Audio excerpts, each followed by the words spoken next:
ఇంకొకటి ఏంటంటే ఆ ఫస్ట్ 10 మందిలో మీ పిల్లవాడు ఉన్నాడా లేదా అనేది మీరు చూసుకోవాలి. ప్రయోజకుడు అవుతాడా లేదా అనేది నా బిడ్డ ప్రయోజకుడు అవుతాడా లేదా అనేది మీరు ఇప్పటి నుంచే ఇంచి లెక్కేసుకొని రోజు లెక్కేసుకుంటేనే రేపు మిమ్మల్ని బాగా చూసుకునేటువంటి మంచి యువత అవుతారు. లేదా 6 డిజిట్ శాలరీ పైన ఇన్కమ్ సంపాదించేటువంటి మీరు కూడా ఘనంగా గొప్పగా చెప్పుకునేటువంటి పిల్లలు తయారవుతారు. ఓకేనా?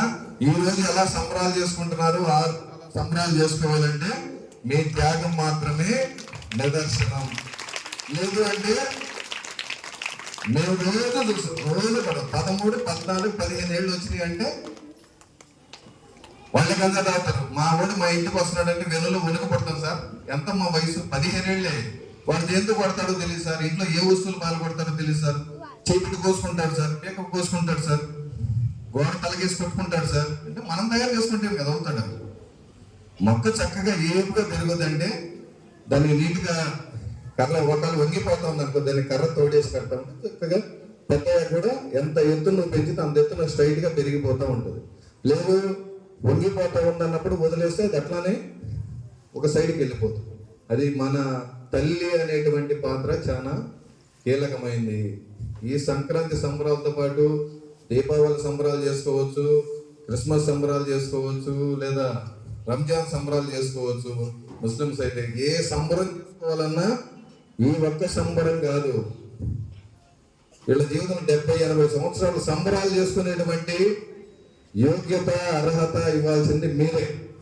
అందువల్ల మిమ్మల్ని ఉద్దేశించే చెప్తున్నా. ఇప్పుడు చిన్నపిల్లలకి ఇప్పుడు చెప్పినా మనం ఎక్కదు కాబట్టి మీకే ఎందుకు చెప్తున్నానంటే వీళ్ళ జీవితం బ్రహ్మాండంగా తయారవ్వాలంటే మీరే కాదు.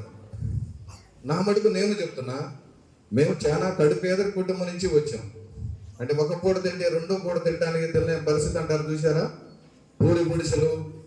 నేను కూడా బిల్డింగ్ కన్స్ట్రక్షన్ టాపీ పని చేశా, మగ్గం చేశా, హోటల్లో పని చేశా.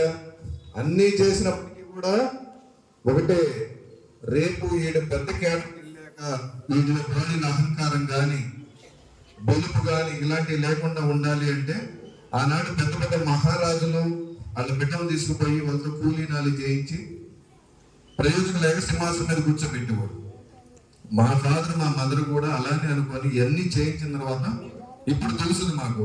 నిజంగా ఒక విద్యా సంస్థలు పిలిచారు, ఎట్లయినా వెళ్ళాల్సింది అనేది మనకి ఎందుకులేని అనుకోవచ్చు. కానీ వాళ్ళు మనల్ని నమ్మి మనల్ని పిలిచారు కాబట్టి వెళ్ళాలి అనేది మన మనసులో ఎప్పుడు బీజం పడిందంటే మన నుంచి ఎవరైనా ఒకటి ఎక్స్పెక్ట్ చేస్తా ఉన్నప్పుడు చెయ్యగలిగితే 100% చెయ్యాలి.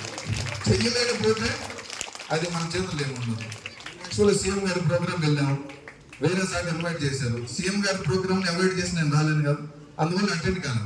ఇక్కడ ఈరోజు డిఎస్ గారి meeting as early as possible complete చేసుకుని వచ్చాం. జరుగుతుందా లేదా అని జరుగుతుంది సార్ అన్న. ఓకే, ఐ కెన్ అటెండ్ అనుకుని వచ్చేసాం. ఈ క్వాలిటీస్, లీడర్షిప్ క్వాలిటీస్ ఎలా వస్తాయి అంటే నా బిడ్డ బంగారు ఇవన్నీ ఆపేసేసి కష్టం అనేది తెలియాలి. క్యారెక్టర్ అనేది వాళ్ళ బాడీలో నింపాలి. మీరు ఇంత లెక్కేసుకుంటూ పోవాలి. నా బిడ్డ ఎలా పెరుగుతున్నాడు, ఏ రకంగా బిహేవ్ చేస్తున్నాడు, పలకరింపు ఎలా ఉంది, టీచర్స్ గా రెస్పెక్ట్ ఇస్తున్నాడా లేదా, మన ఇంటికి వచ్చినోడికి మంచిగా పలకరిస్తున్నాడా లేదా, ఫ్యాన్ తిరుగుతూ ఉంటే అనవసరంగా చేస్తాడు లేదా, లైట్ అనవసరం వెలుగుతుంటే లైట్ ఆపాడా లేదా. అక్కడి నుంచి క్యారెక్టర్ లెక్కేసుకుంటే మీరు ఊహించేటువంటి పిల్లలు తయారవుతారు.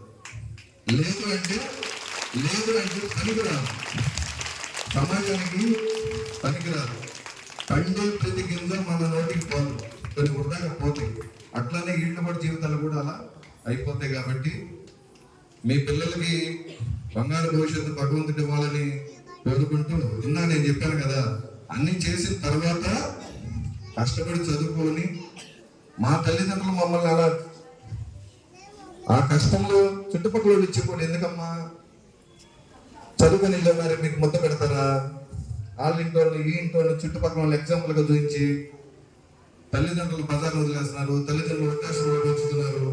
ఇప్పటి నుంచే వీళ్ళని మక్కువ నేర్పిస్తే మీకు ముద్ద పెడతారు కదా అని చుట్టుపక్కల వాళ్ళందరూ చెబుతున్నా సరే ఈ చెవులు ఎక్కించుకొని ఈ చెవులు వదిలేసి రూపాయి కూడా పెట్టి చదివిస్తే ఇంతమంది పెద్దల ముందు కూర్చునేటువంటి అదృష్టాన్ని పొందాం. తర్వాత అంతటికీ కారణం తల్లిదండ్రులే. ఇంకా ఏ సబ్జెక్టు కూడా ఉండదు. ఓన్లీ తల్లి తండ్రి. మా పిల్లడు చదువుకోవాలి, వాడు ప్రయోజకుడు అవ్వాలి. 5 ఏళ్ళ వయసు నుంచి నాకు 5 ఏళ్ళ వయసు వచ్చినప్పుడు మా అమ్మ మా నాన్న రిక్వెస్ట్ చేశారు, స్కూల్కి పంపిద్దామని. అయిందా సార్? పర్లేదా? ఇప్పుడు పలక కొనుక్కుంటే డబ్బులు మా దగ్గర ఆడని 5 రూపాయలు. వచ్చే సంవత్సరం చేద్దాం.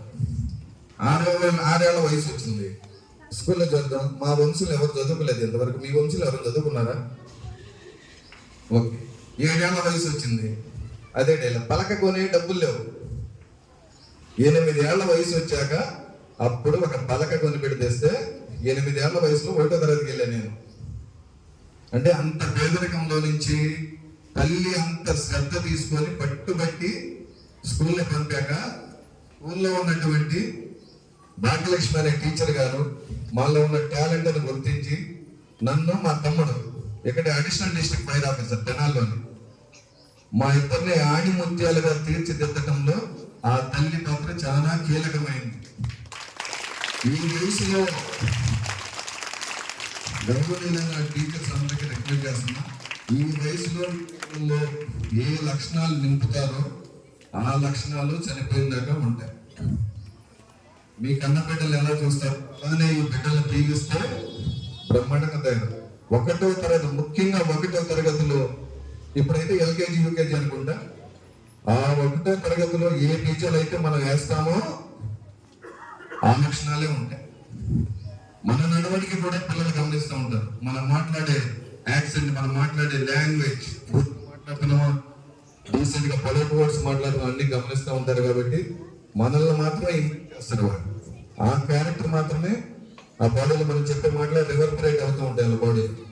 సో అందువల్ల మీ అందరికీ రిక్వెస్ట్ చేసేది ఏంటంటే, నేటి బాలలో రేపటి ఏ స్థాయికి వెళ్తారు, కలెక్టర్లు అవుతారు, ఇంజనీర్లు అవుతారు, డాక్టర్లు అవుతారు, ఎక్కడికి వెళ్ళినా కూడా క్యారెక్టర్ అనేది కూడా చాలా చాలా ఇంపార్టెంట్. కాబట్టి ఇప్పటి నుంచి వాళ్ళని అంటే మనకి సంపాదించే మూలనాలు చేసుకొని ఎవరి దాకా పంపిస్తూ ఉన్నారు. కాబట్టి వాళ్ళని మంచి, వాళ్ళు ఇల్లు వదిలేసి మీ దగ్గరికి వచ్చారు, మీరు కూడా ఇల్లు వదిలేసి వాళ్ళ దగ్గరికి వెళ్తున్నారు. కాబట్టి వాల్యుబుల్ టయాన్ని, వాల్యుబుల్ క్యారెక్టర్ని వాళ్ళు ఇన్వెస్ట్ చేసి వాళ్ళకి మంచి బంగారు భవిష్యత్తును ఇవ్వాలని, వాళ్ళ ప్రతి సంవత్సరం కూడా ప్రతి రోజు కూడా సంక్రాంతి ఎలా సెలబ్రేట్ చేసుకుంటాము, మంచి మంచి ఇన్కమ్ సంపాదించుకొని మంచి మంచి పొజిషన్లోకి వెళ్ళి మంచి మంచి యువతగా తయారయ్యి ఈ భారతదేశానికి మంచి పేరు తీసుకురావాలని, అందరి జీవితాల మీద భగవంతుడి ఆశీస్సులు ఉండాలని కోరుకుంటూ, ఈ విద్యా సమస్యలు కూడా దినదిన ప్రవర్తమానం అవ్వాలని, దేవుడు ఈ రైన్బోలో ఉన్నటువంటి కలర్స్ లాగా